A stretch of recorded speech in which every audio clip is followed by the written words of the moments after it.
Hey, how are you? I'm SliceofOtaku, and in Steven Universe, fusion is one of the most important and standout components of the entire series. But fusion isn't only powerful within the context of the show, however. Its true power lies in the reflection and representation of various relationship types present in our own world. Rather than having everything spelled out for us, we're instead given an amalgam of varying character traits and personalities solidified into one being. How a fusion conducts itself may then convey a message that is largely reliant on viewer interpretation. This is one of the many reasons why so many people connect with Steven Universe and are able to see a bit of themselves somewhere in it. Without fusion, Steven Universe wouldn't be Steven Universe, and so you have to wonder what may have inspired something this significant. And instantly, Akira Toriyama's Dragon Ball Z series comes to mind. Rebecca Sugar, the Crewniverse, and the animation industry as a whole have been greatly impacted by the fictional titan that is Dragon Ball. And in the Dragon Ball mythos, there are a multitude of different fusion processes. However, there are three prominent ones that seem to correlate especially well with features present in Steven Universe.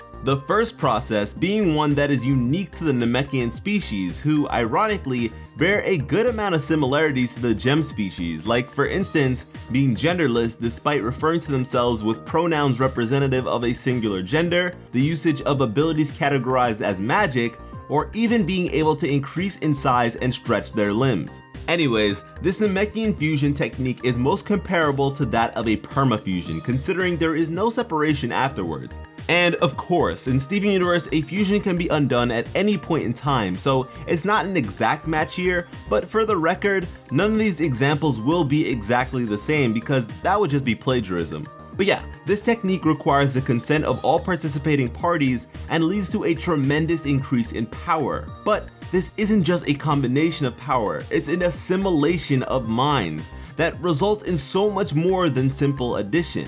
This process can also be executed by more than just two Namekians at a time, something that is also shared by gem fusion. The next process we have to discuss is that of the majorly popular fusion dance. Now, me just saying that should make this comparison a no-brainer for you. This technique requires two participants to synchronize themselves completely down to the most acute details, mirroring each other's exact movements, equalizing their energy and even their breathing.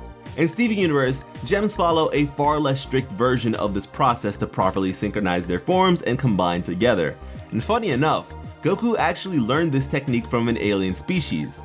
If a fusion dance isn't executed properly, it results in a faulty fusion that's either terribly anorexic or obese.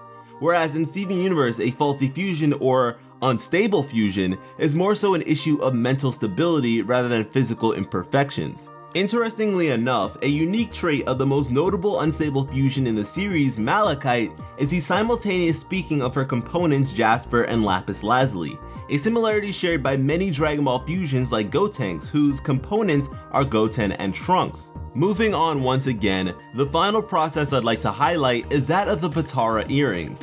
Now, of these three processes, in most cases, this is by far the most convenient to use.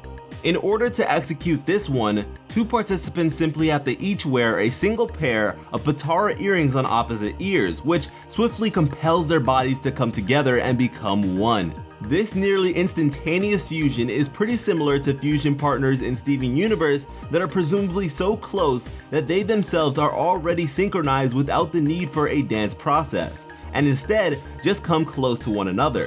A Potara fusion even combines the attire of its participants, something present in all Steven Universe fusions. Speaking of all Steven Universe fusions, something I find to be very interesting about fusion in Steven Universe is the size of its resultants.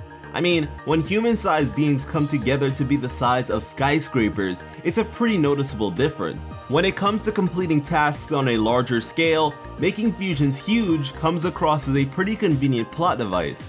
But with Steven Universe, there tends to be some sort of metaphoric significance to virtually everything, so let's get digging. Fusion is one of the most important aspects of the gem species, and as such, has some insane potential, which is probably why its usage is so heavily sanctioned by Homeworld. Rebecca Sugar, the series creator, is admittedly a huge fan of Jonan Vasquez's work. Jonan Vasquez being the creator of the critically acclaimed Nickelodeon series Invader Zim. And in Invader Zim, the main character, Zim, belongs to the Urkin species, a conquest-based imperialistic alien species that sustains its intergalactic armada by means of constant planetary invasion. Sound familiar? Anyways, Urkin society is built upon a hierarchy system dictated by height.